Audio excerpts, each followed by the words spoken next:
पता नहीं क्या हो गया चुनाव में, बटन कोई भी दबाओ सब कमल फूल चला जाता है। हम तो कमले पर दबाते, हम बेवकूफ तो है नहीं, हम पहले से ही कमल। आपकी 5 करोड़ की गाड़ी है, नहीं खरीद सकते तो लात तो मार ही सकते हैं। हम गधे थे, गधे के गधे। कोरोना काल में हम कवियों की स्थिति ये हुई है कि पत्नी कई बार ऐसे बोल देती है कि बैठे हो कुछ किया करो, कुछ क्या करो मतलब झाड़ू लगाओ, बर्तन कर दो, कुछ तो करो। हमारे पिताजी मतलब हमको बहुत स्नेह करते हैं, तो हमसे कह रहे थे हम पूरी जिंदगी बैठा के खिला सकते हैं, मतलब जैसे हम अपाहिज हो गए। मतलब उनके कहने का मतलब यही था। मतलब रियली मतलब दुख इस बात का था कि 4 दिन जैसे काम से आप नहीं कर रहे हो, तो आप उसी घर में लोड हो गए जिस घर को आपने बनाया है। तो ये समस्याएं हम लोगों के साथ थी। हमारे मतलब कि हम लोग बिल्कुल मानसिक, लेकिन गौरव ने और हमारे अमन ने ये वर्तमान कवि सम्मेलन जैसे ऐसे कवि सम्मेलनों की नींव डाल करके थोड़ी सी जीवंतता हमें लाई। आज मैं भोपाल के स्टेशन पर मैं बैग लेके चल रहा था, तो मैंने नवल से यही बात कही कि आज बहुत दिन बाद बैग लेके ऐसे चल रहे हैं तो ऐसा लग रहा है कि जैसे हम कहीं काम पर जा रहे हैं। तो मतलब अच्छा लगता था। तो कविताओं का क्या है कि मैं कोई कवि भी नहीं हूँ, मैं हिंदी का अध्यापक था क्या हूँ, अभी पढ़ाता हूँ। मतलब उसके बाद क्या है कि हमने देखा हिंदी साहित्य में वीरगाथा काल था, आदिकाल भक्ति काल आया, रीत काल आया, आधुनिक काल आया। तो भक्ति काल में जो था, भक्ति काल की 2 धाराएं हुई, एक सगुण एक निर्गुण। निर्गुण की 2 धाराएं हुई, ज्ञानाश्रयी प्रेमाश्रयी। तो प्रेमाश्रयी शाखा के जो कवि थे उन्होंने विरह व्यथाओं की बहुत लंबी कथाएं लिखी, जिनमें उनके नायक जो है चले जाते थे और नायिकाएं घर में बड़ा व्यथित रहती थी। तो मलिक मोहम्मद जायसी हुए, उन्होंने पद्मावत महाकाव्य लिखा। तो उनकी नायक जो है राजा रत्न सेन सिंघल द्वीप चला जाता है पद्मावती को लेने। तो उनकी पहली पत्नी जो है वो नागमती घर में व्यथित है, तो वो लिखते हैं कि नागमती चितौर पथ हेरा, पिय जो गए पुण्य कीन्ह न फेरा। जब से गए लौट कर नहीं आए। और आरोप क्या है स्त्रियों का, सीधा आरोप, 2 दिन घर से बाहर रह जाओ तो किसी कलमोहिक चक्कर में पड़ा होगा। ये मैं नहीं कह रहा हूं, मलिक मोहम्मद जैसे 1500 ईस्वी में कह गए। नहीं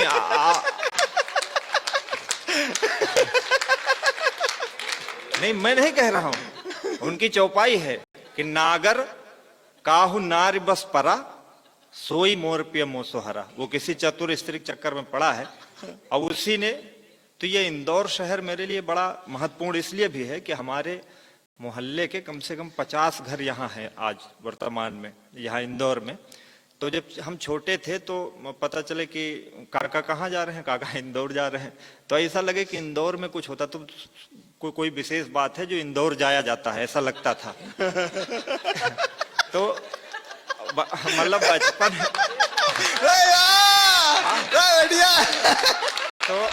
तो इतने निर्मोही कैसे सजन हो गए, किसकी बाहों में जाकर मगन हो गए। लौट कर के न फिर आए परदेश से, लौट कर के न फिर आए परदेश से।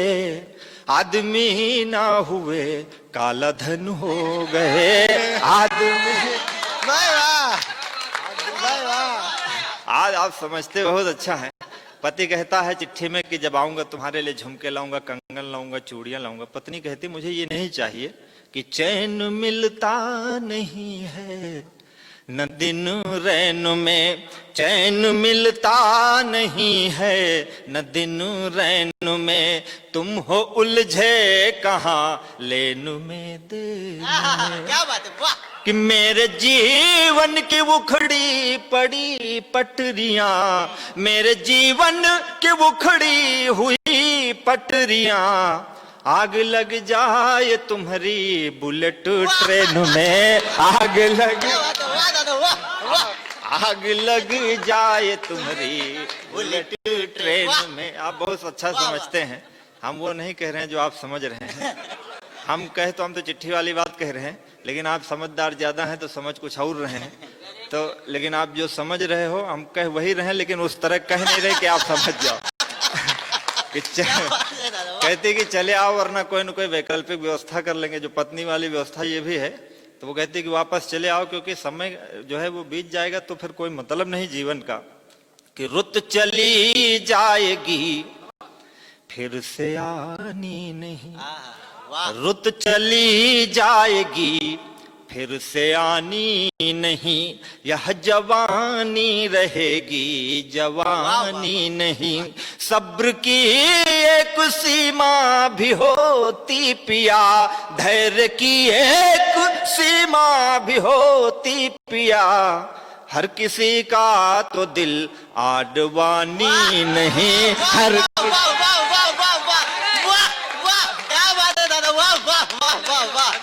अद्भुत अद्भुत अद्भुत अद्भुत, वाह। हर किसी का तो दिल आडवाणी नहीं, वाह। हर किसी सही नफ्ज का पकड़ी दादा तो ने, दिल वाह। आडवानी नहीं। यहाँ भी चुनाव होता है, पता नहीं क्या हो गया चुनाव में कि मतलब कि बटन कोई भी दबाओ सब कमल फूलन चला जाता है। क्या बात है, वाह। मतलब पता नहीं क्या हो गया मतलब कि जहाँ आजा हम तो कमले पे दबाते, हम बेवकूफ तो है नहीं, हम पहले से ही कमल पे।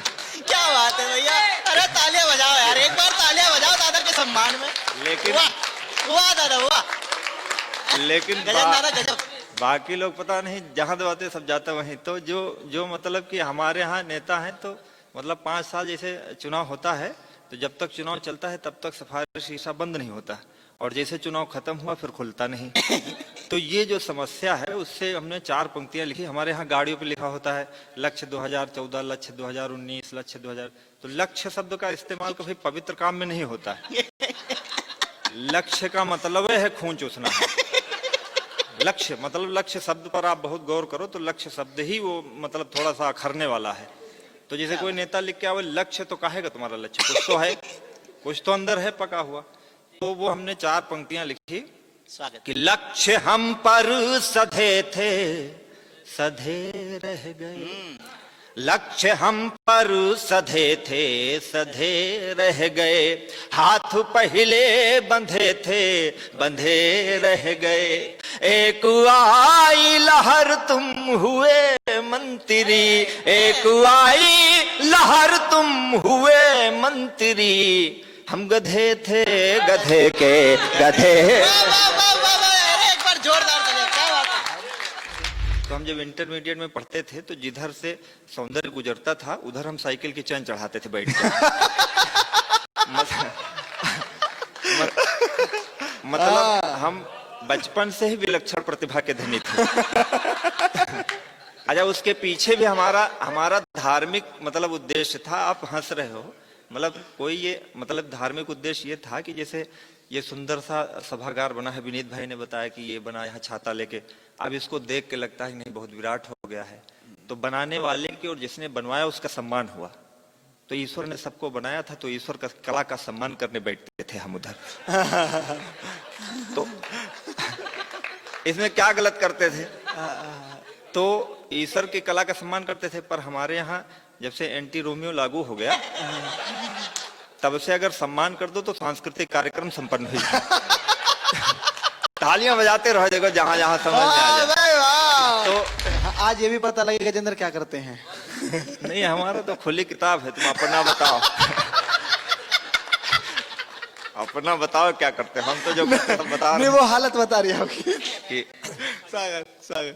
हालत पे न जाओ, हम जानते तुम हमारे सौंदर्य से जलते हो।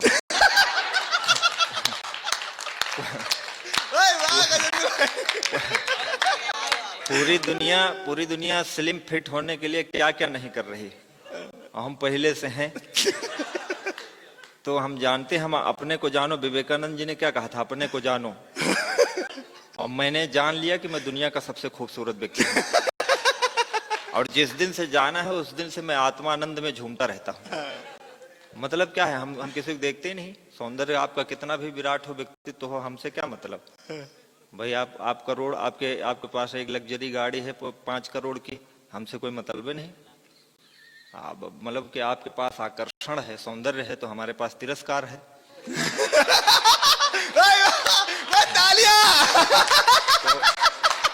तो क्या है, तमाम मतलब स्त्रियों को ये मतलब कि हमारी बहन जी बैठी हैं, हमको माफ कर देना, लेकिन स्त्रियों को इस बात का भ्रम है कि जो है पुरुष हमारी तरफ झांका करते हैं।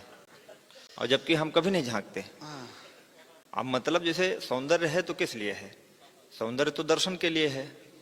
अगर वो दर्शन ना हो तो सौंदर्य का मतलब क्या है? तो लेकिन नहीं है। लेकिन हम जो है, जब से ये आत्मज्ञान हुआ है हमको कि मतलब कि हम खुद ही जान गए कि हम बहुत सुंदर हैं, उस दिन से हमने सौंदर्य देखना बंद कर दिया। तो क्या है कि अब आकर्षण आपके पास है तो हम भी, तिरस्कार हमारे पास है। आपकी 5 करोड़ की गाड़ी है, नहीं खरीद सकते तो लात तो मार ही सकते हैं। हम क्या करेंगे? उन्होंने कहा कि डगर डगर कदम कदम पे रूप ने छला मुझे, मैं आदमी भला था तुमने समझा मन चला मुझे, ये माना रूप तेरा सारे मुल्क का शबाब है, तो दिल मेरा भी कम नहीं है लखनवी नवाब है। वाह। तुम्हारे पास रूप है तो दृष्टि मेरे पास है।